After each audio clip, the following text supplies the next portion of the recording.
안녕하세요. 인생사연들 진행자입니다. 오늘도 제 채널을 방문해 주셔서 감사합니다.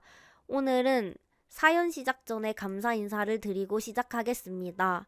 시청자 중에 인수님이 영상을 하나하나 챙겨봐 주시고 긴 댓글을 남겨주셔서 항상 힘이 되고 있습니다.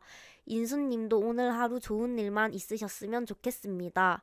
감사합니다. 2026년 4월 18일 사연 시작하도록 하겠습니다. 우리 새 며느리 유라 환영 파티. 드디어 제대로 된 며느리가 들어온다. 이혼 도장을 찍고 구청 문을 나서는데 제 카드로 수백만 원짜리 결제가 줄줄이 찍혔습니다. 시어머니가 제 돈으로 새 며느리 환영 파티를 열고 샴페인을 터뜨리고 있었죠. 저는 어딘가로 전화를 걸었습니다. 5분 뒤 시어머니에게서 40통이 넘는 부재중 전화가 쏟아졌습니다. 저는 느긋하게 전화를 받았죠. 여보세요. 누구세요? 잘 안 들리는데요. 시어머니와 새며느리는 그날 호텔에서 무전 취식범으로 경찰에 신고당했습니다. 그런데 저들은 아직도 모릅니다. 10년 동안 걸어다니는 지갑 취급을 했던 그 며느리의 정체가 밝혀지면 어떤 일이 벌어지는지를요. 과연 이 여자의 진짜 신분은 무엇일까요? 그리고 저들이 맞이할 끝은 어디일까요? 오늘의 사연 시작 전에 구독과 좋아요 눌러주시면 집안의 동기운과 행운이 가득할 겁니다.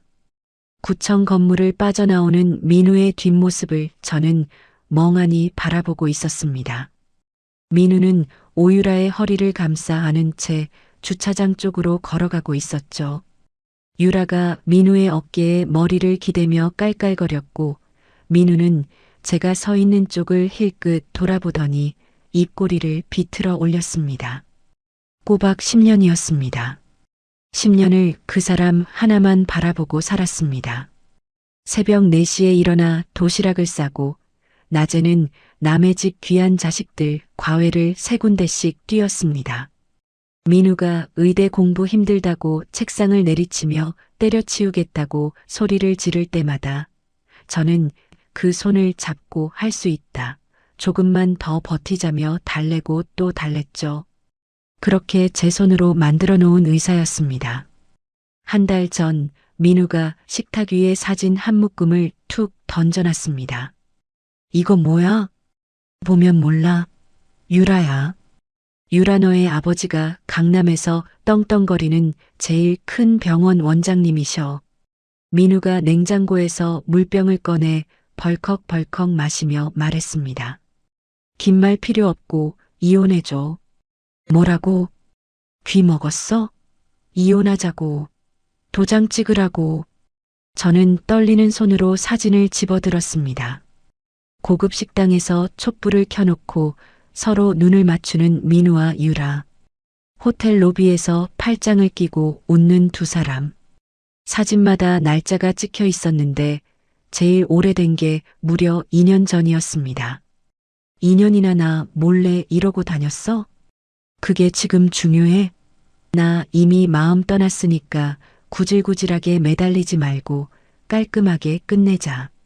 민우가 의자를 드르륵 끌어당겨 털썩 앉으며 말했습니다. 유라 아버지가 나한테 병원 자리 하나 통째로 내준다고 약속했어. 근데 조건이 딱 하나야. 이혼하고 깨끗한 몸으로 오라는 거. 깨끗한 몸이라니요.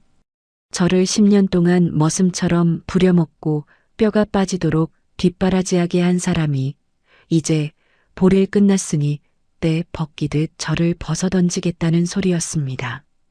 재산 나누자고 찌질하게 굴지 마. 네가 살던 그 낡은 아파트는 줄 테니까 나머지는 꿈도 꾸지 말고. 그날 밤 저는 한숨도 자지 못했습니다. 베개에 얼굴을 묻고 죽은 듯이 울다가 새벽녘에 거울 앞에 섰습니다. 푹 꺼진 눈 밑에 시꺼먼 그늘과 거칠어진 손끝이 보이더군요. 이것이 10년 바친 대가라는 걸 그때 처음 똑똑히 마주했습니다. 그리고 오늘 법원에서 이혼 도장 쾅 찍고 곧바로 구청에 신고서까지 냈습니다. 직원이 처리됐습니다 하는 소리가 무섭게 민우가 벌떡 일어나 밖으로 나가더군요. 문 앞에는 그 여우 같은 유라가 기다리고 있었습니다. 그게 딱 3분 전 일입니다. 저는 구청 계단에 주저앉아 한참을 있었습니다. 다리에 힘이 풀려 일어날 수가 없었거든요. 그때 주머니 속 휴대폰이 미친 듯이 울렸습니다. 카드 결제 문자였습니다. 윤지아님 가족카드, 호텔 식당 285만 원 결제. 3초 뒤에 또 올립니다. 윤지아님 가족카드, 호텔 와인바 192만 원 결제. 5초 간격으로 수백만 원짜리 결제가 줄줄이 찍히더군요. 저는 떨리는 손으로 시어머니 SNS를 열어봤습니다. 호텔 제일 큰 방에 꽃 장식을 도배해 놓고 테이블 위엔 비싼 샴페인이 4병이나 놓여 있었습니다. 가운데 유라가 앉아 있고 시어머니는 유라 손을 꼭 잡고 입이 귀에 걸리게 웃고 있더군요. 사진 밑에는 이렇게 적혀 있었습니다. 우리 새 며느리 유라 환영 파티. 드디어 제대로 된 며느리가 들어온다. 제대로 된 며느리. 그 말이 가슴에 대못처럼 박혔습니다. 명절마다 새벽부터 코끝이 맵게 전을 부치고 제삿날이면 혼자 상을 차렸던 제 10년은 제대로 된 게 아니었다는 뜻이었습니다. 저는 자리에서 천천히 일어났습니다. 신기하게도 떨리던 손이 멈추고 가슴속 불덩이가 싸늘하게 식더군요. 저는 카드사로 바로 전화를 걸었습니다. 안녕하세요, 윤지아 고객님. 무엇을 도와드릴까요?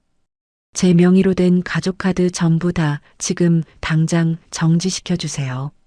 도둑 맞았다고 신고하고 단돈 100원도 안 긁히게 싹 다 묶어주세요.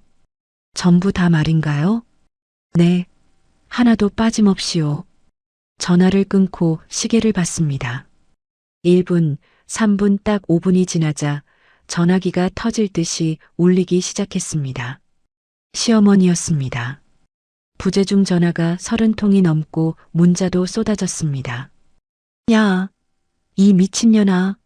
카드가 왜 안 돼? 호텔인데 계산이 안 되잖아. 망신당해 죽겠다. 당장 풀어. 40통이 넘었을 때 저는 느긋하게 통화 버튼을 눌렀습니다. 지아야, 너 지금 뭐 하는 짓거리야? 카드가 안 돼서 지배인이 경찰 부른다잖아. 너 돌았어. 시어머니의 쉰 목소리가 귀를 찢을 듯 들려왔습니다. 저는 전화기를 멀찍이 뗐다가 다시 대고 말했습니다. 여보세요? 여보세요? 누구세요? 아유, 전화가 이상하네. 소리가 하나도 안 들려요. 뭐? 너 지금 시어머니한테 장난해. 죄송한데요. 모르는 번호라 그런가 자꾸 끊기네요. 전 이만 끊습니다. 고생들 하세요. 저는 전화를 뚝 끊어버렸습니다. 그러고는 시어머니, 민우, 유라까지 싹 다 차단해버렸죠. 곧장 택시를 잡아 타고 임시로 구해둔 좁은 원룸으로 갔습니다. 구석에 쌓인 짐 상자 속에서 결혼 앨범, 민우의 의대 졸업장, 시댁 가족 사진을 하나하나 꺼냈습니다. 그리고는 검은 쓰레기 봉투에 사정없이 처박았습니다. 앨범 속에서 웃고 있는 제 얼굴이 보였지만 눈 하나 깜짝 안 했습니다. 봉투를 꽉 묶어 문 밖에 내던지고 빈 방바닥에 앉았습니다. 참 조용하더군요. 10년 만에 처음으로 아무도 저를 부르지 않는 밤이었습니다. 저는 어둠 속에서 두 주먹을 꽉 쥐었습니다. 이제부터 시작이라고 말이죠. 다음 날 오전 원룸 현관문을 누군가 주먹으로 쾅쾅 두드렸습니다. 지아, 문 열어. 민우였습니다. 저는 잠옷 차림으로 문을 열었고 민우가 문짝을 벌컥 젖히며 안으로 들이닥쳤습니다. 너 미쳤어? 어머니가 호텔에서 무슨 꼴을 당했는지 알아? 민우가 신발도 벗지 않은 채 원룸 안으로 성큼성큼 걸어 들어오며 소리를 질렀습니다. 경찰이 왔어, 경찰이. 어머니가 무전취식범 취급을 당했다고. 그래서 그게 지금 할 소리야? 민우가 원룸 탁자 위에 놓인 컵을 팔로 쓸어서 바닥에 내동댕이 쳤습니다. 컵이 벽에 부딪혀 산산조각이 났죠. 네가 카드를 정지시켰다며? 어머니 앞에서 내 체면이 다 구겨졌잖아. 저는 깨진 컵 조각을 내려다보며 대답했습니다. 내 카드야. 내 돈이고. 이혼했으니까 당연한 거 아니야? 당연해. 10년을 같이 살았으면 도리라는 게 있지. 민우가 주머니에서 서류 뭉치를 꺼내 탁자 위에 탁 내려놓았습니다. 이거 사인해. 뭔데? 강남 아파트. 네 혼전 명의로 된 거. 나한테 넘겨. 저는 서류를 집어들었습니다.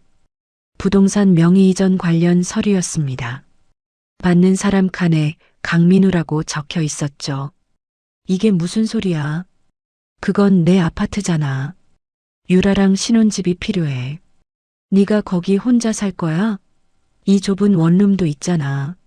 민우가 서류 위에 볼펜을 탁 올려놓으며 말했습니다.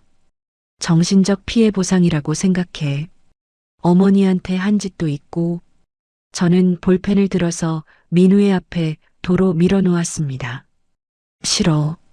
뭐? 내 아파트를 왜 너한테 줘? 꿈깨. 민우의 눈이 뒤집혔습니다. 민우가 탁자를 발로 걷어차며 저를 향해 한 발짝 다가왔습니다. 야, 윤지야. 순순히 할 때 해. 나 지금 좋게 말할 때야. 민우가 주먹을 불끈 쥐고 팔을 치켜들었습니다. 저는 한 걸음도 물러서지 않고 민우의 눈을 똑바로 올려다봤습니다. 때려봐. 그럼 경찰 부르고 진단서 끊어서 너 면허 날려버린다. 민우의 팔이 공중에서 멈췄습니다. 이를 악물고 저를 노려보던 민우가 팔을 내리며 서류를 집어들었습니다. 두고 보자. 어차피 그 아파트 내가 가져간다. 민우가 문을 발로 차며 나갔습니다. 경첩이 흔들릴 만큼 세게 닫힌 문을 보며 저는 가슴을 쓸어내렸습니다. 손끝이 가늘게 떨리고 있었죠. 그때 휴대전화에 홈 CCTV 알림이 떴습니다. 강남 아파트에 설치해둔 카메라가 움직임을 감지한 겁니다. 화면을 열자 저는 눈을 의심했습니다. 현관 도어록이 부서져 바닥에 널브러져 있었고 정숙 어머니가 교회 지인 대여섯 명을 이끌고 거실 한가운데 서 있었습니다. 자, 여기가 우리 민우새 신혼집이야. 넓지? 30평이 넘거든. 정숙 어머니가 두 팔을 벌려 거실을 가리키며 득에양양하게 말했습니다. 옆에 있던 교회 지인이 감탄하듯 고개를 끄덕였죠. 어머, 사모님. 강남에 이런 아파트를 가지고 있었어요? 그년이 혼전에 어디서 굴러들어온 건지 모르지만 어차피 우리 민우한테 넘어올 거야. 정숙 어머니가 제 옷장을 벌컥 열었습니다. 옷걸이에 걸린 제 옷들을 와락 끌어내려 바닥에 내던졌죠. 이것 좀 봐. 촌스러운 것들. 이런 걸 걸치고 다녔으니 민우가 다른데 눈을 돌리지. 교회 지인들이 킥킥거렸습니다. 정숙 어머니가 제 옷가지를 쓰레기 봉투에 쓸어 담으며 말했습니다. 복도에 다 갖다 버려. 유라가 인테리어를 새로 하겠다잖아. 저는 CCTV 화면을 손이 하얗게 질릴 만큼 꽉 움켜쥐고 보고 있었습니다. 제 소중한 짐들이 아파트 복도 바닥에 쓰레기처럼 나뒹굴었습니다. 그때 유라에게서 문자가 왔습니다.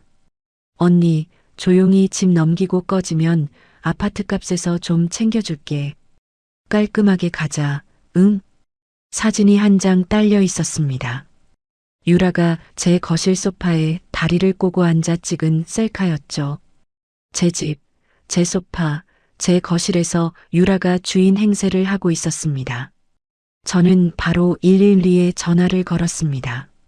무단 침입이요. 제 명의 아파트에 허락 없이 들어와서 물건을 부수고 짐을 내다 버리고 있어요. 20분 뒤 경찰 2명이 현장에 도착했습니다. 저는 CCTV 앱으로 상황을 지켜봤죠. 그런데 민우가 어느새 아파트에 와 있었습니다. 흰 의사 가운을 걸친 채 경찰 앞에 서서 능글맞게 웃고 있었죠. 아, 경찰관님. 여기 제 주민등록 주소지입니다. 아직 주소 이전을 안 했거든요. 이혼은 했지만 재산 분할이 안 끝나서 공동으로 쓰는 집이에요. 경찰이 민우의 신분증을 확인하더니 서로 얼굴을 마주봤습니다. 주소지가 여기 맞긴 하네요. 그러니까요. 가족 간에 좀 다툼이 있었을 뿐이에요. 민사 문제입니다.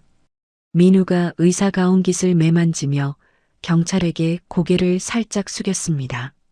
바쁘신데 헛걸음하시게 해서 죄송합니다. 경찰이 돌아갔습니다. 아무런 조치도 없이요. 경찰차가 떠나자마자 정숙 어머니가 복도로 나갔습니다. 이웃집 현관 초인종을 누르기 시작했죠. 저기요, 옆집 사시는 분. 혹시 여기 살던 여자 아시죠? 그년이 바람을 피우다 쫓겨난 거예요. 불쌍한 우리 아들을 두고 딴 남자를 만났다니까요. CCTV에는 음성이 잡히지 않았지만 정숙 어머니의 과장된 몸짓이 다 보였습니다. 복도에 나온 이웃들이 바닥에 널브러진 제 짐들을 내려다보며 수군거렸죠. 저는 앱을 껐습니다. 화면을 더 볼 수가 없었습니다. 원룸 바닥에 주저앉아 한참을 가만히 있었습니다. 가슴속에서 끓어오르던 분노가 서서히 식어가고 있었습니다. 뜨거운 것이 아니라 차가운 것이 뱃속 깊은 곳에서부터 올라왔죠. 저는 바닥에 널브러진 깨진 컵 조각 사이에서 휴대전화를 집어들었습니다. 연락처 맨 아래쪽으로 스크롤을 내렸습니다. 10년 동안 한 번도 누른 적 없는 번호가 거기 있었죠. 아버지, 평범하게 살겠다고, 사랑하는 사람과 소박하게 살겠다고 등을 돌렸던 사람에게 다시 손을 내미는 것이 어떤 의미인지 저는 알고 있었습니다. 하지만 복도에 쓰레기처럼 내던져진 제 옷가지들이 자꾸 눈앞에 아른거렸죠. 저는 통화 버튼을 눌렀습니다. 신호가 2번 갔을 때 전화가 연결됐습니다. 낮고 굵은 목소리가 들려왔죠. 지아냐? 아버지. 그 한마디가 전부였습니다. 목이 막혀서 더 말할 수가 없었습니다. 전화 너머로 아버지의 거친 숨소리가 들렸습니다. 한참의 침묵 끝에 아버지가 말했습니다. 어디 있어? 원룸이요. 서대문구요. 주소 보내. 사람 보낸다. 저는 아파트 복도에서 주워온 구겨진 외투를 끌어안고 택시를 기다렸습니다. 저녁 바람이 차가웠지만 떨리지는 않았습니다. 1시간 뒤 검은색 대형 세단 3대가 원룸 앞 좁은 골목에 줄지어 멈춰 섰습니다. 앞뒤 차에서 검은 정장을 입은 건장한 경호원 4명이 내려 주위를 살폈고 가운데 차 뒷문이 소리 없이 열렸습니다. 경호원 1명이 제 앞으로 다가와 정중하게 고개를 숙였습니다. 아가씨 모시겠습니다. 저는 구겨진 외투를 끌어안은 채 차에 올랐습니다. 가죽 시트에 몸을 묻히는 순간 10년 전에 등을 돌리고 나왔던 세계의 냄새가 코끝을 스쳤죠. 차가 강남을 지나 여의도 방향으로 미끄러지듯 달렸습니다. 윤태그룹 본사 건물이 보이기 시작했을 때 저는 무릎 위에 올린 2 손을 가만히 내려다봤습니다. 과외를 뛰고 설거지를 하고 빨래를 널었던 손이었죠. 지하 주차장으로 들어간 차가 전용 엘리베이터 앞에 섰습니다. 경호원들이 양옆에 서서 저를 에워쌌고 엘리베이터가 최상층까지 단숨에 올라갔습니다. 회장실 문이 열렸습니다. 통유리창 너머로 서울 시내가 한눈에 내려다 보였고 넓은 방 한가운데 참나무 책상 앞에 아버지가 서 계셨습니다.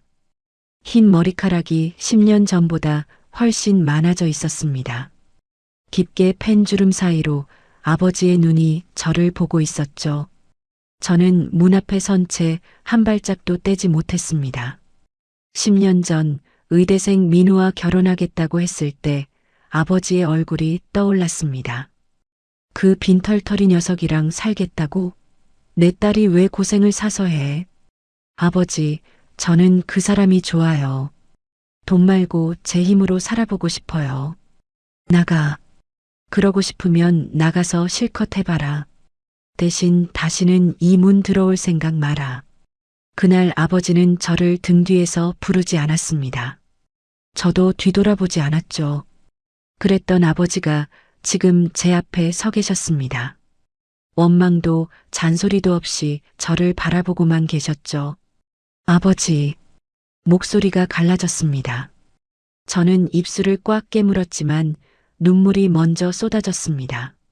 아버지가 책상을 돌아 제 앞으로 걸어왔습니다. 아무 말 없이 두 팔을 벌려 저를 안았죠. 넓은 가슴에 얼굴을 묻는 순간 10년 동안 꾹꾹 눌러 담았던 것들이 한꺼번에 터져 나왔습니다.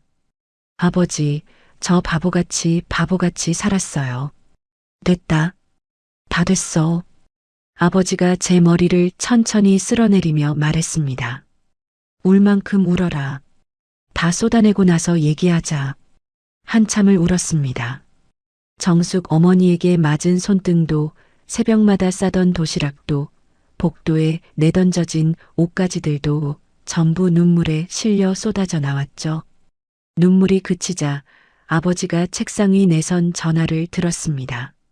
박 실장, 올라와. 3분도 안 되어 회장실 문이 열렸고 머리가 희끗한 60대 남자가 들어왔습니다. 반듯한 양복에 은퇴 안경을 쓴 그 사람은 제 앞에 서더니 허리를 90도로 숙였습니다. 아가씨, 오래간만입니다. 박 비서실장입니다. 저는 그 얼굴을 알고 있었습니다. 어릴 적부터 아버지 옆에 그림자처럼 붙어 다니던 분이었죠. 박 실장, 지하 명의로 묶어놓은 거 전부 풀어. 예, 회장님. 이미 준비해 두었습니다. 박 실장이 가죽 서류 가방에서 두꺼운 파일 한 묶음을 꺼내 책상 위에 펼쳤습니다. 아가씨, 회장님께서 신탁회사에 맡겨두셨던 자산 내역입니다. 개인 명의의 예금과 계열사 지분, 부동산을 합하면 수천억 원 규모입니다. 저는 서류를 한 장씩 넘겼습니다. 10년 동안 잊고 살았던 숫자들이 빼곡하게 적혀 있었죠. 이 모든 통제권을 아가씨 이름으로 원상 복구합니다. 내일 오전까지 완료됩니다.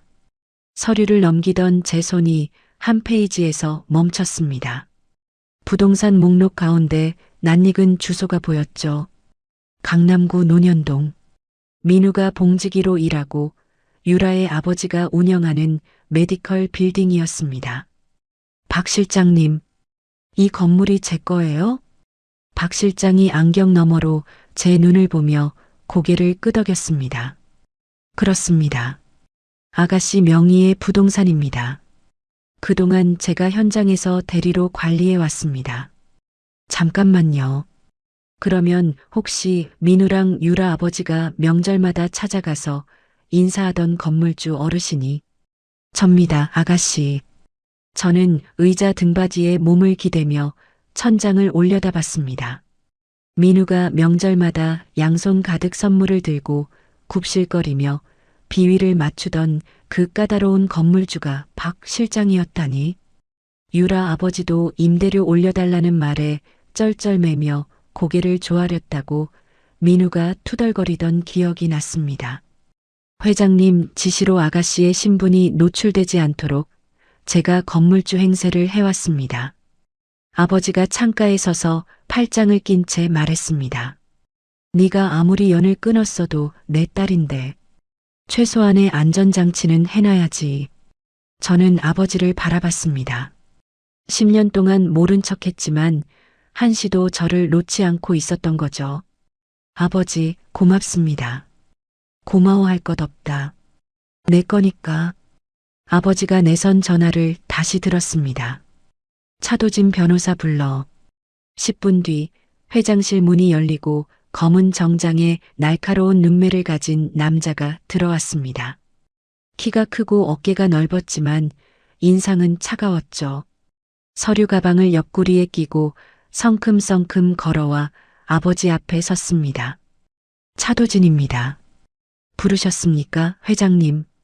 내 딸 지아다. 오늘부터 지아 전담이야. 지아가 시키는 건 뭐든 해. 도진이 고개를 돌려 저를 봤습니다. 짧게 목례를 하더니 서류 가방에서 파일 2개를 꺼내 제 앞에 나란히 놓았습니다. 이미 기초조사를 마쳤습니다. 첫 번째 파일은 강민우 씨가 지난 수년간 병원에서 빼돌린 돈의 내역입니다. 거래처에서 뒷돈을 받아 개인 통장에 넣어왔습니다. 저는 파일을 펼쳤습니다. 민우의 이름으로 된 통장 거래 내역이 줄줄이 이어져 있었죠. 두 번째 파일은 이정숙 씨 관련입니다. 불법 도박장에서 수억 원의 빚을 졌고 사채업자 여러 곳에서 돈을 끌어다 쓰고 있습니다. 정숙 어머니가 도박을 하고 있었다는 것은 처음 알았습니다. 시댁에 살 때 가끔 며칠씩 집을 비우던 것이 떠올랐죠. 차 변호사님, 부탁이 하나 있습니다. 말씀하십시오. 정숙 어머니한테 돈을 빌려준 사채업자들이요. 그 빈문서를 전부 사들릴 수 있을까요? 도진이 미간을 살짝 좁혔다가 곧 고개를 끄덕였습니다. 가능합니다. 사채업자들은 원금만 돌려받아도 손해볼 것이 없으니 흔쾌히 넘기겠죠. 그렇게 해주세요. 정숙 어머니 빚의 주인이 저라는 걸 알게 되면 그때 그 얼굴이 어떻게 변할지 보고 싶으니까요. 도진의 입꼬리가 아주 미세하게 올라갔습니다. 그리고 메디컬 빌딩 건이요. 유라 아버지 병원에서 불법으로 뒷돈을 주고받은 것, 그게 건물 임대 계약을 깨는 사유가 되죠? 충분합니다.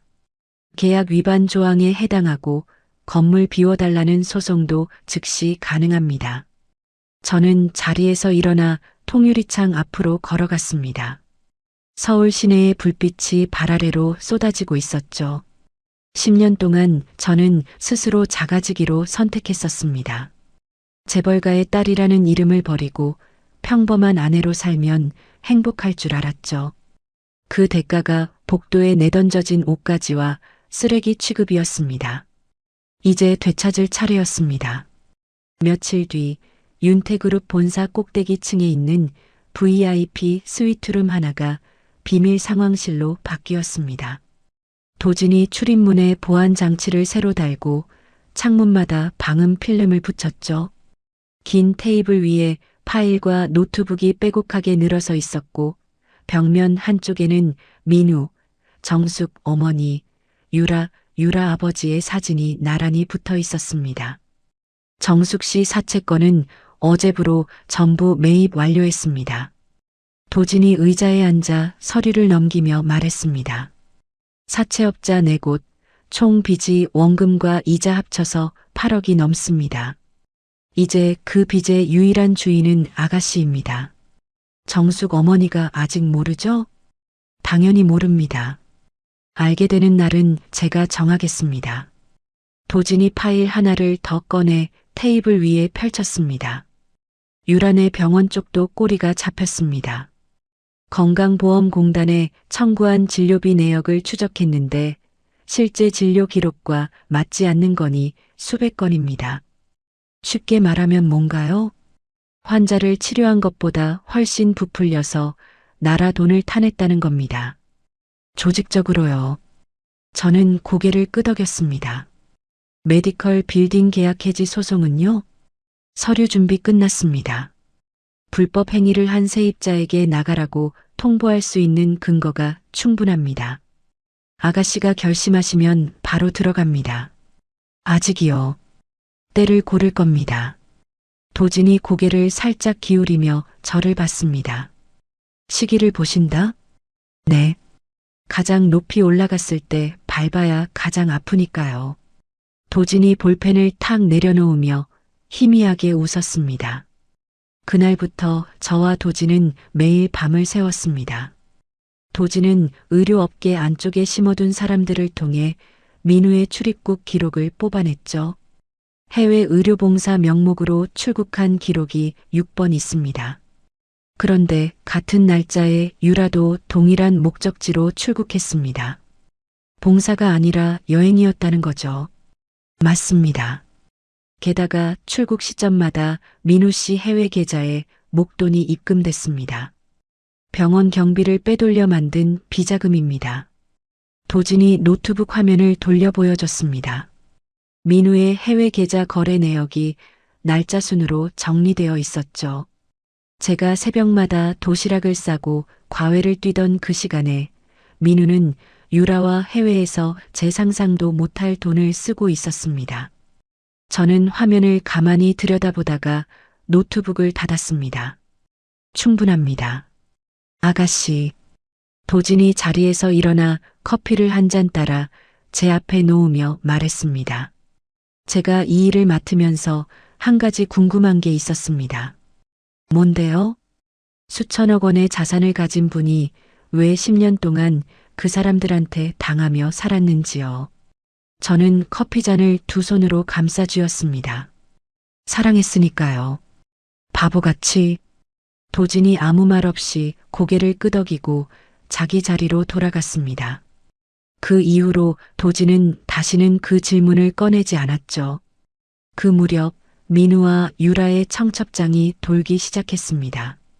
최고급 호텔 대연회장을 통째로 빌린 초호화 결혼식이었죠. 도진이 청첩장 한 장을 상황실 테이블 위에 톡 던졌습니다. 하객 명단을 입수했습니다. 병원장이 의료계와 정재계 인사를 대거 초청했고 윤태그룹 임원진한테도 청첩장을 돌렸습니다. 우리 그룹 임원들한테요? 유라 아버지가 윤태그룹과 거래를 트고 싶어서 넣은 겁니다. 메디컬 빌딩 건물주가 우리 그룹 사람인 줄은 꿈에도 모르면서 저는 청첩장을 집어들었습니다.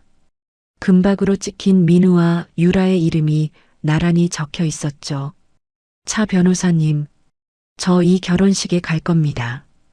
도진이 볼펜을 돌리던 손을 멈추고 저를 봤습니다. 참석하신다고요? 네. 윤태그룹 본부장 자격으로요. 정식 하객으로 회신 보내주세요.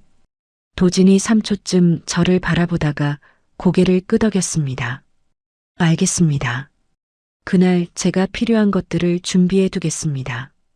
도진은 곧바로 움직이기 시작했습니다. 의료업계 안쪽 게시판과 정재계 소식지에 익명의 글이 하나둘 올라오기 시작했죠. 강남 유명 병원 불륜 의사를 사위로 맡는다? 의료사고를 돈으로 덮은 병원장의 실체. 글이 퍼지자 유란의 병원의 BVIP 고객들이 하나둘 진료 예약을 취소하기 시작했습니다.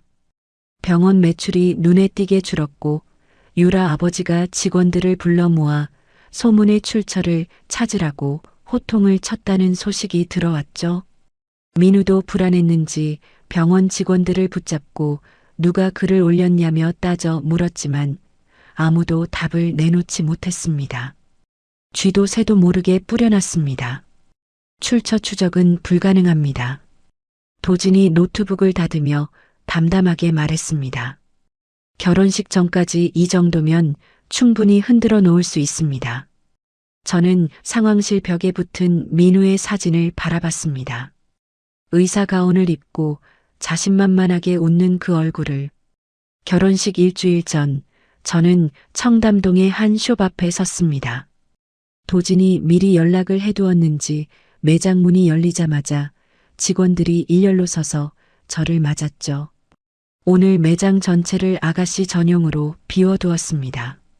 저는 거울 앞에 섰습니다. 헝클어진 머리카락, 수수한 얼굴, 10년간 돌보지 않았던 몸. 그 모든 것을 벗어던질 시간이었죠. 머리를 자르고 옷을 바꾸고 구두를 골랐습니다. 거울 속에 다른 사람이 서 있었습니다. 시댁에서 앞치마를 두르고 전을 붙이던 윤지아는 어디에도 없었죠. 검은 재킷에 날카로운 눈매. 거울 속에 저와 눈이 마주쳤을 때 입꼬리가 천천히 올라갔습니다. 민우와 유라의 결혼식 당일 호텔 대연회장 앞은 들뜬 하객들로 가득했습니다. 로비에는 하얀 장미가 벽을 이루고 있었고 입구마다 턱시도를 입은 안내원이 서 있었죠. 저는 호텔 정문 앞에서 차 문을 열고 내렸습니다. 도진이 오른쪽에 검은 정장의 경호원 4명이 양옆에 섰죠. 구두굽이 대리석 바닥을 찍을 때마다 날카로운 소리가 로비에 울려 퍼졌습니다. 예식장 문 앞에서 안내원이 청첩장을 확인하고 고개를 숙였습니다. 윤태그룹 본부장님, 안쪽으로 모시겠습니다. 양쪽 문이 동시에 열렸습니다. 샹들리에 불빛 아래로 수백 명의 하객이 앉아 있었고 정면 단상에는 꽃으로 장식된 웨딩 아치가 서 있었죠. 민우가 단상 위에서 검은 턱시도를 입고 서 있었습니다. 유라는 하얀 웨딩드레스를 입고 민우의 옆에 팔짱을 끼고 있었죠. 정숙 어머니는 맨 앞줄 신랑 측 좌석에서 한복을 차려입고 부채를 붙이고 있었습니다. 저는 가운데 통로를 천천히 걸어 들어갔습니다. 구두 소리가 울릴 때마다 하객들이 하나둘 고개를 돌렸죠. 유라가 먼저 저를 발견했습니다. 유라의 입이 벌어지더니 민우의 팔을 잡아 흔들었습니다. 저 여자 저거 지아 아니야? 민우가 고개를 돌렸습니다. 저와 눈이 마주치는 순간 민우의 얼굴에서 핏기가 사라졌죠. 뭐야? 너 여기 왜 와? 저는 대답하지 않고 걸음을 멈추지 않았습니다. 객석 사이를 지나 단상을 향해 한 걸음씩 다가갔죠. 정숙 어머니가 자리에서 벌떡 일어났습니다. 야, 윤지야, 너 지금 뭐 하는 거야? 남의 결혼식에 왜 들어와? 정숙 어머니가 부채로 저를 가리키며 고함을 질렀지만 저는 눈길도 주지 않았습니다. 주례를 맡은 사회자가 마이크를 들고 어쩔 줄 몰라 하는 사이 도진이 식장 한쪽에 설치된 음향 장비 쪽으로 걸어갔습니다. 도진이 노트북을 음향 시스템에 연결하자 단상 뒤 대형 스크린이 깜빡이며 켜졌죠. 화면에 영상이 재생되기 시작했습니다. 어두운 모텔 주차장에서 민우와 유라가 손을 잡고 들어가는 장면이었습니다. 날짜가 선명하게 찍혀 있었죠. 제가 새벽에 도시락을 싸던 날이었습니다. 하객들 사이에서 웅성거리는 소리가 퍼졌습니다. 저거 신랑 아니야? 모텔이잖아, 모텔. 민우가 스크린을 올려다보다가 얼굴이 벌겋게 달아올라 도진에게 소리를 질렀습니다. 꺼. 당장 저거 꺼. 도진은 민우를 쳐다보지도 않고 노트북 자판을 눌렀습니다. 화면이 바뀌더니 이번에는 음성 녹음이 흘러나왔죠. 민우의 목소리였습니다. 유란의 집안이 돈은 좀 있지만 솔직히 천박하잖아. 병원이나 하나 크게 벌려서 나한테 붙어 사는 거지 뭐. 유라 아버지가 내 비위를 맞추니까 편한 거야. 그 영감한테 잘 보이면 병원은 내 거나 마찬가지고. 스크린 아래 신부 측 좌석에서 유라 아버지가 자리에서 벌떡 일어났습니다. 유라 아버지의 얼굴이 시뻘겋게 변해 있었죠. 유라가 민우의 팔을 뿌리치며 비명을 질렀습니다. 뭐야 이게? 너 이런 말을 하고 다녔어. 아니, 유라야, 이건 잘라붙인 거야. 조작이라고. 민우가 두 손을 내저으며 유라에게 매달렸지만 유라는 드레스 자락을 움켜쥐고 한 발짝 물러섰습니다. 저는 단상 위로 올라갔습니다. 마이크를 집어들고 하객들을 천천히 둘러봤죠. 수백 개의 눈이 저를 향하고 있었습니다. 반갑습니다. 윤태그룹 본부장 윤지아입니다. 객석 여기저기서 윤태그룹이라는 이름에 술렁임이 일었습니다. 혹시 이 건물 주인이 누구인지 아시는 분 계십니까? 저는 유라 아버지를 똑바로 바라보며 말했습니다. 유라 아버지, 병원장님, 매달 임대료를 내시던 그 깐깐한 건물주 어르신 기억하시죠? 유라 아버지가 주먹을 불끈 쥐며 저를 노려봤습니다. 그분은 제 비서입니다. 건물 진짜 주인은 저예요. 식장이 얼어붙었습니다. 유라 아버지의 입이 벌어졌다 닫혔다를 반복했죠. 저는 도진에게 고개를 끄덕였습니다. 도진이 서류 봉투를 가져와 제 손에 쥐어줬죠. 저는 그 봉투에서 서류를 꺼내 유라 아버지의 발밑으로 던졌습니다. 이건 건물 비워달라는 통보서입니다. 뒷돈 주고받은 거 다 알고 있으니까 변명은 아끼세요. 유라 아버지가 바닥에 떨어진 서류를 내려다보며 비틀거렸습니다. 이게 무슨... 민우가 단상에서 뛰어내려 저를 향해 달려들었습니다. 이 미친년이...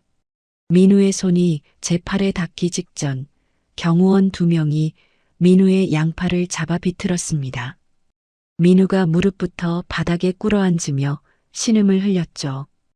으악, 나라고. 객석에서 정숙 어머니가 거품을 물고 달려나왔습니다. 우리 민우한테 뭔 짓이야? 이년아. 정숙 어머니가 저를 향해 내달리는데 옆에서 험상궂은 사내 2명이 길을 막아섰습니다. 저는 사채업자들을 미리 대기시켜 두었죠. 이정숙 씨, 오래간만이네요. 도박장 빚 8억, 이자 포함하면 10억이 넘는데 오늘 갚으실 겁니까? 정숙 어머니의 얼굴이 하얗게 질렸습니다. 너희가 왜 여기 있어? 사내들이 정숙 어머니의 팔을 잡고 하객들 사이를 지나 밖으로 끌어냈습니다. 정숙 어머니가 발버둥을 치며 소리를 질렀지만 하객들은 아무도 나서지 않았죠. 저는 서류 뭉치를 하나 더 꺼내 객석을 향해 흩뿌렸습니다. 종이가 눈처럼 흩날렸죠. 오늘 하객분들 가운데 복지부 관계자분들도 계시죠. 지금 바닥에 떨어진 서류를 한번 보세요. 이 병원이 나라 돈을 얼마나 빼먹었는지 전부 적혀 있습니다. 복지부 관계자로 보이는 중년 남자 둘이 바닥에 서류를 집어들더니 얼굴이 굳었습니다. 유라가 드레스 자락을 밟으며 민우에게 다가갔습니다. 유라의 손이 민우의 뺨을 향해 날아갔죠. 찰칵 소리가 식장 전체에 울렸습니다. 이 쓰레기 같은 사기꾼, 나한테 이럴 수가 있어. 유라가 민우의 뺨을 한 대 더 후려치며 악을 썼습니다. 유라 아버지는 넥타이를 움켜쥐더니 뒷목을 잡고 바닥에 주저앉았죠. 예식장이 아수라장이 되었습니다. 하객들이 자리에서 일어나 웅성거렸고 누군가는 휴대전화를 들어 영상을 찍고 있었습니다. 바닥에 꼴린 채 경호원에게 팔이 잡혀있는 민우가 고개를 들어 저를 올려다봤습니다. 이마에 식은땀이 흘러내리고 있었죠. 지아 제발 한 번만 봐줘. 제발. 저는 민우를 내려다봤습니다. 한때 이 사람의 손을 잡고 할 수 있다고 말해주던 제가 있었죠. 그때의 저는 진짜로 죽었습니다. 이건 예고편이야. 진짜 지옥은 지금부터 시작이니까 기대해. 저는 마이크를 단상 위에 내려놓고 돌아섰습니다. 도진이 제 옆으로 다가와 나란히 걸었죠. 비명과 고함이 뒤섞인 예식장을 등지고 정문을 나서는데 밖에서 햇빛이 쏟아졌습니다. 저는 한 번도 뒤돌아보지 않았습니다. 결혼식장 사건이 터진 지 한 달이 지났습니다. 그 사이 유란의 병원은 환자가 반 넘게 줄었고 민우는 병원에서 쫓겨나 빈둥거리고 있다는 소식이 들어왔죠. 그날 오전 도진이 상황실 문을 열고 들어오며 표정이 평소와 달랐습니다. 입술을 꽉 다물고 있었죠. 아가씨, 좋지 않은 움직임이 포착됐습니다. 무슨 일이에요? 유라 아버지가 아가씨의 숙부, 최 부회장과 접촉하고 있습니다. 저는 커피잔을 내려놓았습니다. 최 부회장, 아버지의 동생이자 윤태그룹 안에서 아버지의 자리를 호시탐탐 노려온 사람이었죠. 언제부터요? 결혼식 사건 직후부터입니다. 유라 아버지가 먼저 손을 내밀었고 최 부회장이 받은 겁니다. 도진이 테이블 위에 사진 한 장을 올려놓았습니다. 강남의 한 고급 요정에서 유라 아버지와 최 부회장이 마주 앉아 있는 사진이었죠.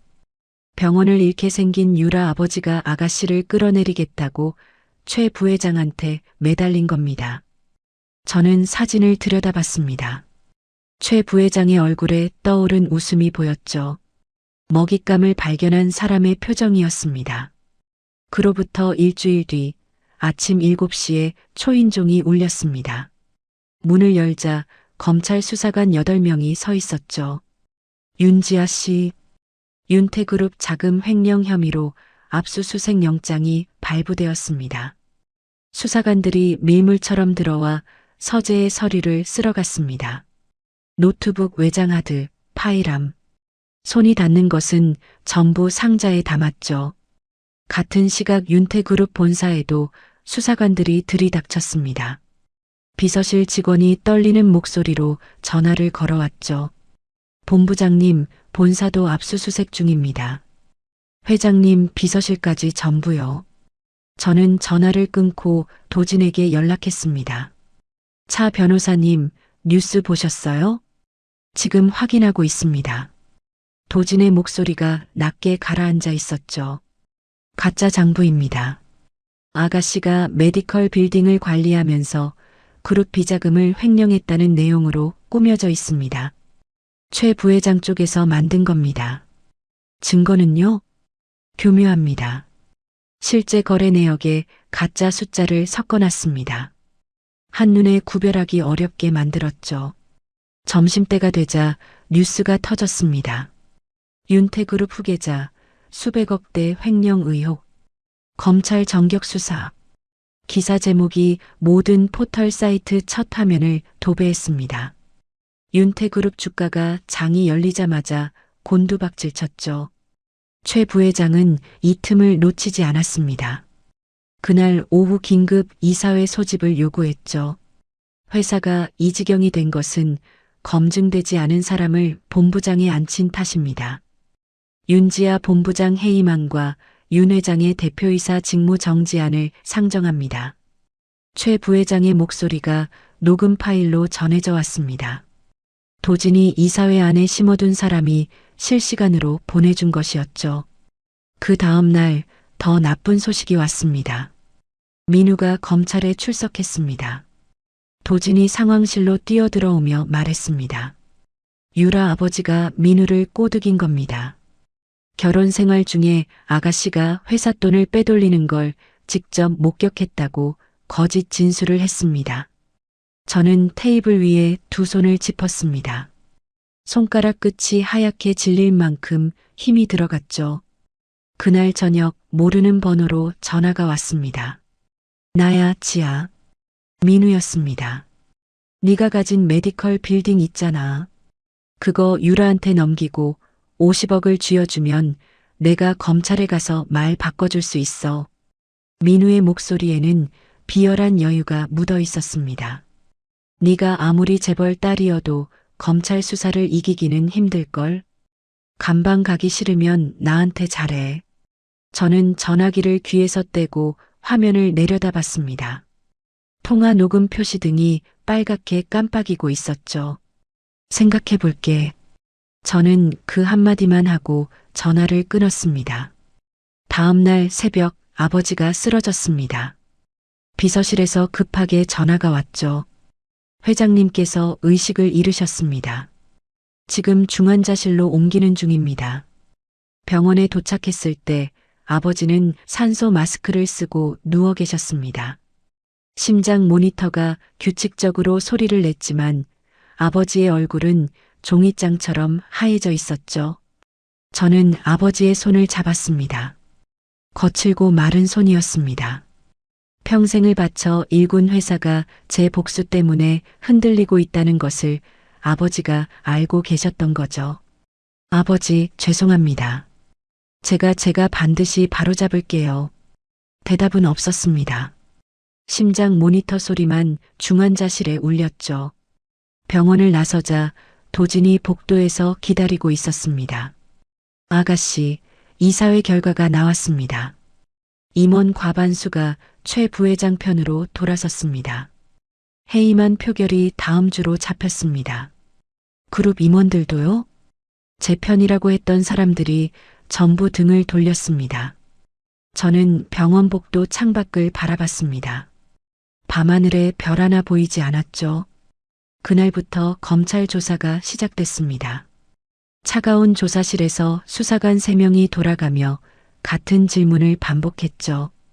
윤지아 씨, 이 계좌에서 빠져나간 돈의 행방을 설명해 주십시오. 그 장부는 조작된 겁니다. 증거가 있습니까? 지금은 없습니다. 하지만 반드시 찾겠습니다. 수사관이 콧방귀를 뀌었습니다. 저는 조사실 의자에 등을 기대고 천장을 올려다봤죠. 조사가 끝나고 건물을 나섰을 때 밖에서 취재진의 카메라 플래시가 터졌습니다. 기자들이 마이크를 들이밀며 소리를 질렀죠. 윤 본부장님, 횡령 혐의 인정하십니까? 회장님, 병세는 어떻습니까? 경호원들이 길을 열어주었고 저는 고개를 숙이지 않고 정면을 보며 걸었습니다. 차에 올라타자 도진이 운전석 옆에서 기다리고 있었습니다. 아가씨, 방법이 있습니다. 저는 도진을 봤습니다. 조작된 장부로 저를 밀어붙이는 거라면 진짜 장부를 찾으면 끝나는 거죠. 도진이 고개를 끄덕였습니다. 유란의 병원 안에 진짜 장부를 가지고 있는 사람이 한 명 있습니다. 저는 입술을 깨물었습니다. 피가 살짝 배어 나왔지만 아프지 않았죠. 찾아주세요. 반드시요. 검찰 조사를 받고 풀려난 그날 밤 도진이 저를 데리고 간 곳은 서울 외곽의 낡은 오피스텔이었습니다. 그룹 보안팀만 알고 있는 비밀 안가였죠. 좁은 방 안에 노트북 세대와 외장하드 여러 개가 놓여 있었습니다. 압수수색 전에 도진이 빼돌려둔 백업 데이터였죠. 전부 여기 있습니다. 검찰이 가져간 건 원본이지만 사본은 저들이 손대지 못했습니다. 도진이 노트북을 열며 말했습니다. 그리고 아까 말한 사람, 유란의 병원에서 돈 관리를 맡았던 전직 재무이사 한정우라는 사람입니다. 어떤 사람이에요? 병원 초창기부터 15년을 일했습니다. 유라 아버지의 비자금을 직접 관리한 사람이죠. 그런데 3년 전에 잘렸습니다. 왜요? 한정우 씨가 뒷돈 규모가 너무 커졌다고 그만하자고 했더니 유라 아버지가 배신자라며 하루아침에 내쫓았습니다. 퇴직금도 안 줬고요. 도진이 노트북 화면에 한정우의 사진을 띄웠습니다. 50대 중반의 마른 남자였죠. 눈 밑에 그늘이 짙게 깔려 있었습니다. 지금 어디 있어요? 경기도 외곽에서 작은 식당을 하고 있습니다. 제가 내일 직접 찾아가겠습니다. 저도 같이 갈게요. 도진이 고개를 저었습니다. 아가씨가 가시면 눈에 띕니다. 제가 혼자 가는 게 낫습니다. 아니요. 제가 직접 가야 해요. 그 사람 입장에서 생각해 보세요. 변호사가 찾아와서 증거를 내놓으라고 하면 겁부터 나겠죠. 같은 처지에 있는 사람이 가야 마음을 열어요. 도진이 잠시 저를 바라보다가 고개를 끄덕였습니다. 다음 날 오후 저와 도진은 경기도 외곽의 작은 마을에 도착했습니다. 좁은 골목 끝에 허름한 식당이 하나 있었죠. 간판 글씨가 반쯤 벗겨져 있었습니다. 문을 열자 카운터 뒤에서 한정우가 행주로 그릇을 닦고 있었습니다.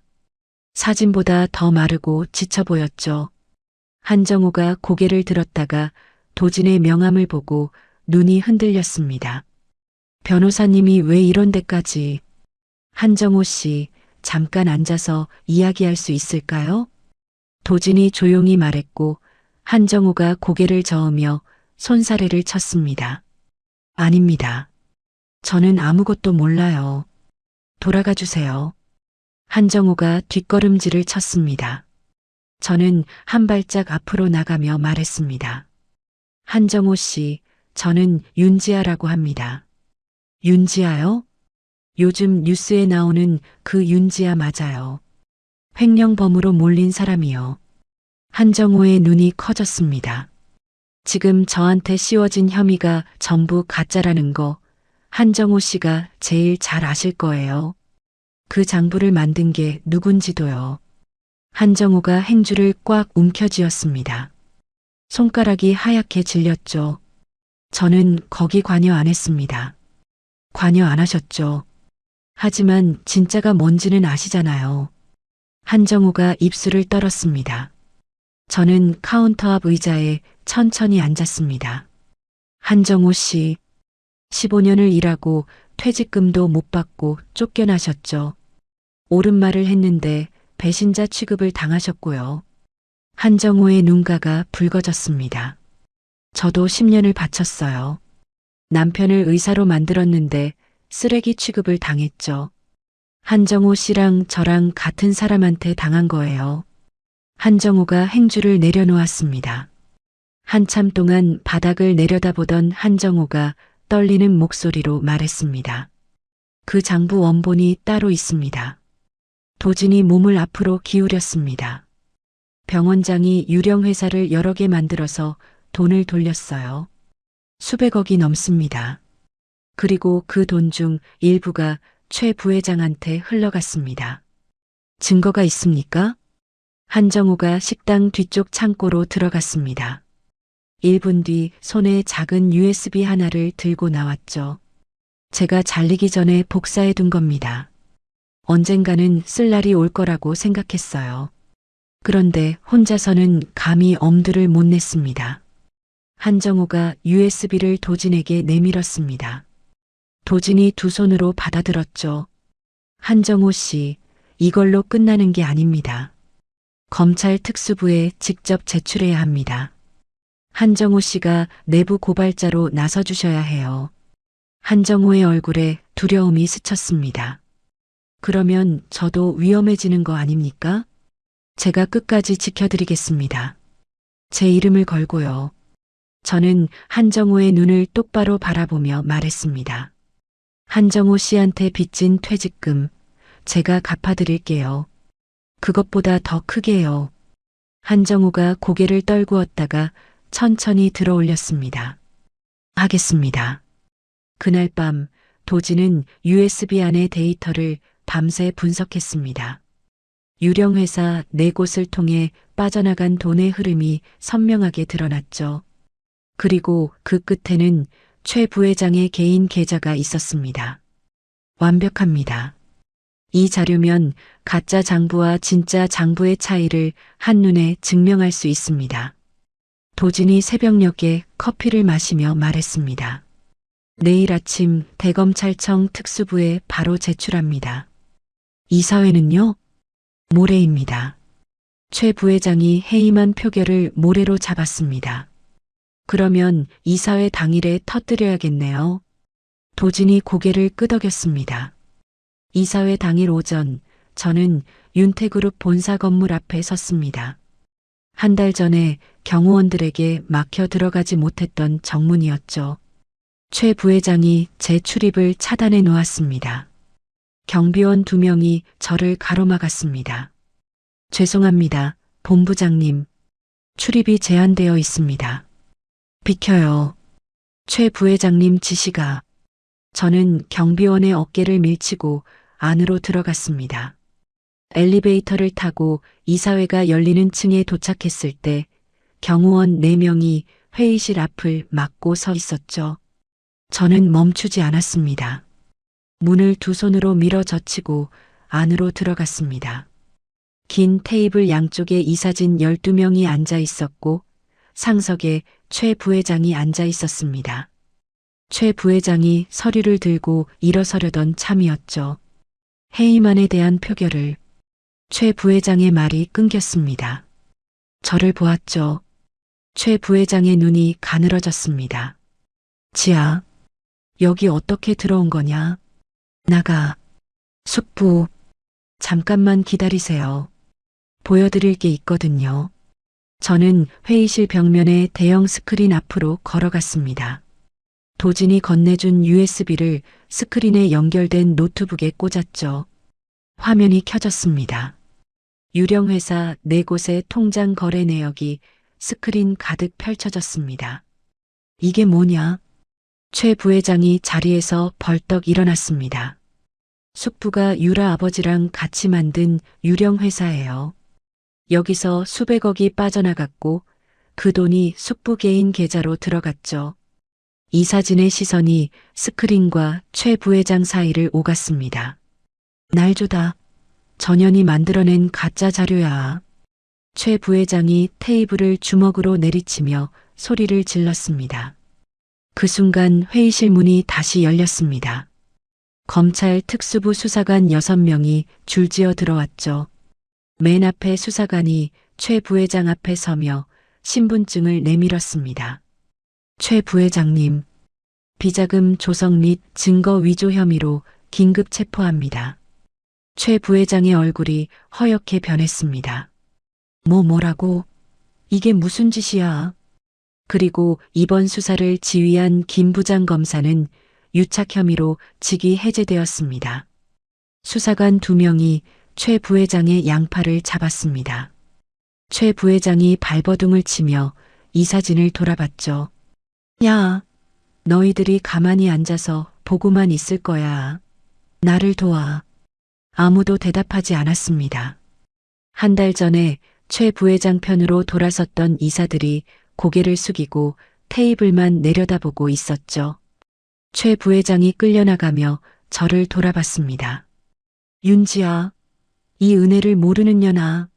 네가 이러면 끝까지 간다. 저는 최 부회장을 똑바로 바라보며 입을 열었습니다. 숙부, 끝까지 가는 건 저예요. 수사관들이 최 부회장을 회의실 밖으로 데리고 나갔습니다. 복도에서 최 부회장의 고함 소리가 점점 멀어졌죠. 저는 이사진을 천천히 둘러봤습니다. 아버지가 쓰러진 틈을 타서 회사를 집어삼키려 한 사람이 누구였는지 다들 보셨죠. 그리고 그 사람 편에 줄을 섰던 분들도 여기 앉아 계시고요. 이사들의 얼굴이 굳었습니다. 다시는 이런 일이 없을 거라고 믿겠습니다. 회의실이 조용해졌습니다. 저는 스크린을 끄고 자리에 앉았죠. 그날 저녁 민우가 50억을 요구하며 협박했던 통화 녹음이 주요 방송사 뉴스에 일제히 보도됐습니다. 민우의 목소리가 전국에 울려 퍼졌죠. 감방 가기 싫으면 나한테 잘해. 다음 날 아침 병원에서 전화가 왔습니다. 본부장님, 회장님께서 의식을 회복하셨습니다. 저는 병실로 달려갔습니다. 아버지가 베개에 머리를 기댄 채 눈을 뜨고 계셨죠. 아버지, 됐냐? 네, 다 됐어요. 아버지가 제 손을 꼭 쥐었습니다. 힘은 약했지만 따뜻했죠. 그 주 금요일 윤태그룹의 주가가 반등하기 시작했습니다. 이사회는 만장일치로 저를 그룹의 단독 후계자로 인정했죠. 6개월이 흘렀습니다. 민우의 재판이 끝났다는 소식을 도진이 전해줬습니다. 의사면허 영구 취소, 횡령, 사기, 위증 전부 유죄, 법정 최고형이 나왔습니다. 저는 서류를 내려다보며 아무 말도 하지 않았습니다. 10년을 바친 사람의 끝이 종이 한 장으로 정리되어 있었죠. 유라 아버지와 최 부회장도 나란히 중형을 선고받고 구속됐습니다. 유라는 아버지가 잡혀가고 병원이 문을 닫으면서 빚더미에 깔렸죠. 한때 제 거실 소파에 다리를 꼬고 앉아 셀카를 찍던 사람의 이름은 이제 어디에서도 찾아볼 수 없었습니다. 정숙 어머니는 집에서 쫓겨났습니다. 제가 매입한 사채 빚의 이자가 눈덩이처럼 불어났고 갚을 길이 없었죠. 시장통에서 허드렛 일을 하며 하루하루를 버티고 있다는 소식이 들려왔습니다. 채권 추심원들이 매일 찾아온다고도 했죠.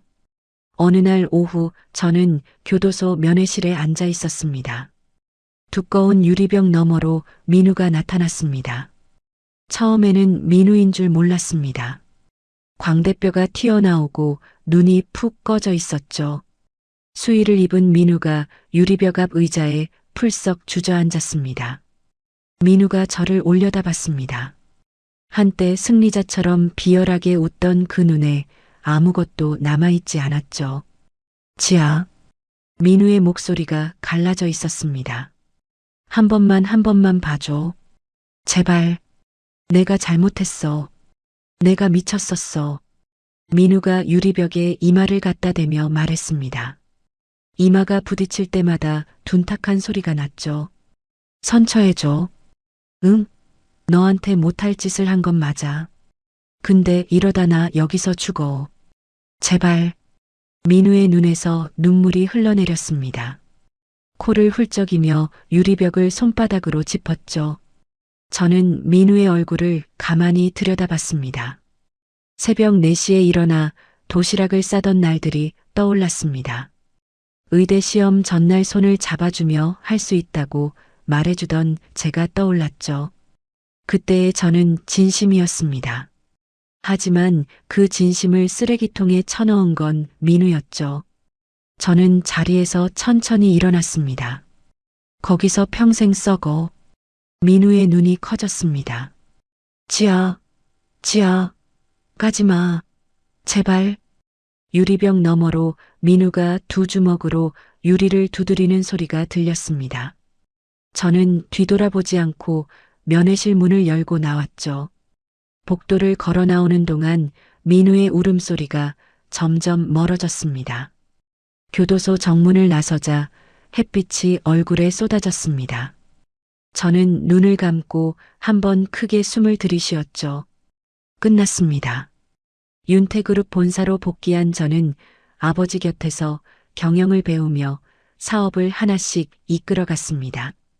아버지가 퇴원하신 뒤에도 저는 출근 시간을 당겨가며 회의를 주재하고 거래처를 만났죠. 3개월 만에 신사업 2건을 성사시켰고 그룹 안에서 저를 본부장이 아니라 차기 회장이라고 부르는 사람들이 늘어나기 시작했습니다.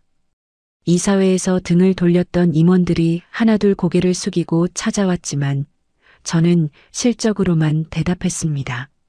말이 아니라 숫자가 사람을 움직인다는 것을 10년 동안의 결혼 생활에서 뼈저리게 배웠으니까요.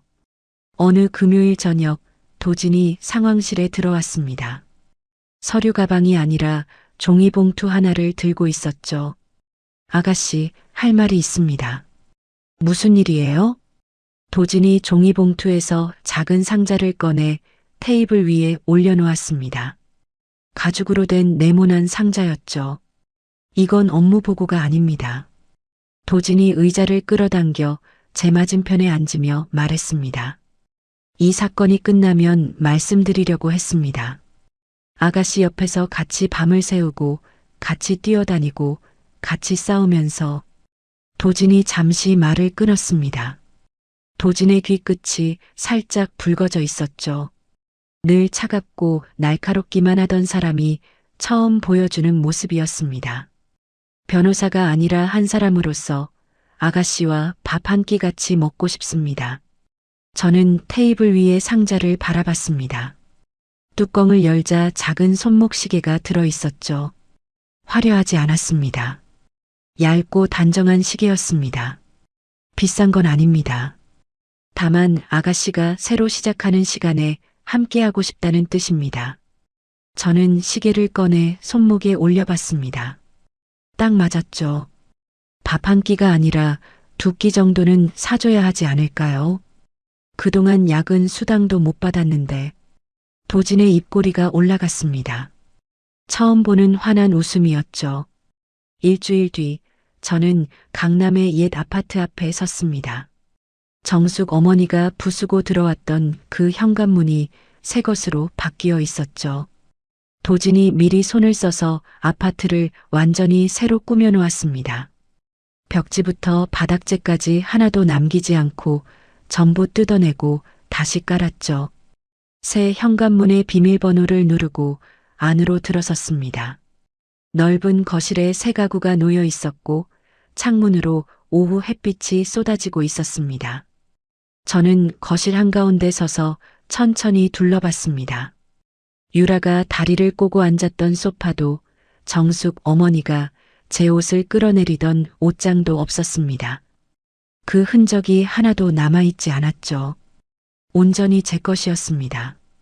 그날 저녁 윤태그룹 본사 회장실에서 야경을 내려다봤습니다. 서울의 불빛이 발 아래로 끝없이 펼쳐져 있었죠. 10년 전 사랑 하나만 믿고 이 모든 것을 버렸습니다. 그 사랑은 저를 배신했고 저를 바닥까지 끌어내렸죠. 하지만 바닥을 찍고 나서야 알았습니다. 올라갈 곳은 위밖에 없다는 것을요. 저는 창가에서 돌아서서 회장실 책상 앞에 앉았습니다. 내일 아침 일찍 회의가 잡혀 있었죠. 새 사업 계획서를 펼치고 볼펜 뚜껑을 열었습니다. 손목의 시계가 눈에 들어왔습니다. 초침이 조용히 그리고 쉬지 않고 앞으로 나아가고 있었죠. 저도 그렇게 할 겁니다. 여러분, 오늘 주인공의 이야기를 듣고 어떤 생각이 드셨나요? 10년을 바쳐 의사로 만들어준 남편에게 불륜 사진과 이혼장을 받았던 여자. 시어머니에게 걸어다니는 지갑 취급을 당하고 제 집에서 옷가지가 쓰레기처럼 내던져졌던 여자. 그 여자가 재벌가의 후계자로 돌아와 시댁 식구들의 숨통을 하나하나 끊어놓았습니다. 남편은 교도소 독방에서 평생을 썩게 되었고 시어머니는 시장통에서 빚쟁이에게 쫓기는 신세가 되었죠. 새며느리라며 샴페인까지 터뜨려가며 환영했던 유라도 빚더미에 깔려 사회에서 완전히 사라졌습니다. 어쩌면 이 이야기에서 가장 무서운 건 사람을 함부로 대했을 때 돌아오는 대가가 아닐까 싶습니다. 내 앞에 있는 사람이 누구인지 모르면서 쓰레기 취급을 하고 걸어다니는 지갑으로 부려먹고 쓸모가 없어지면 버리는 것. 그렇게 버린 사람이 돌아왔을 때 그때는 이미 늦은 거죠. 결국 사람은 자기가 뿌린 대로 거두는 법이니까요. 이야기를 끝까지 들어주신 분이 계시다면 잘 들었다고 댓글 하나만 남겨주세요. 항상 다채롭고 재밌는 이야기 들고 올 수 있도록 노력하는 채널이 되겠습니다. 항상 좋은 일만 가득하시길 바랍니다. 오늘의 사연도 끝까지 들어주신 시청자 여러분 감사합니다. 항상 다채로운 이야기, 재밌는 이야기 들고 올 수 있도록 노력하는 인생 사연들이 되겠습니다. 오늘 하루도 무탈하고 행복한 하루 보내세요.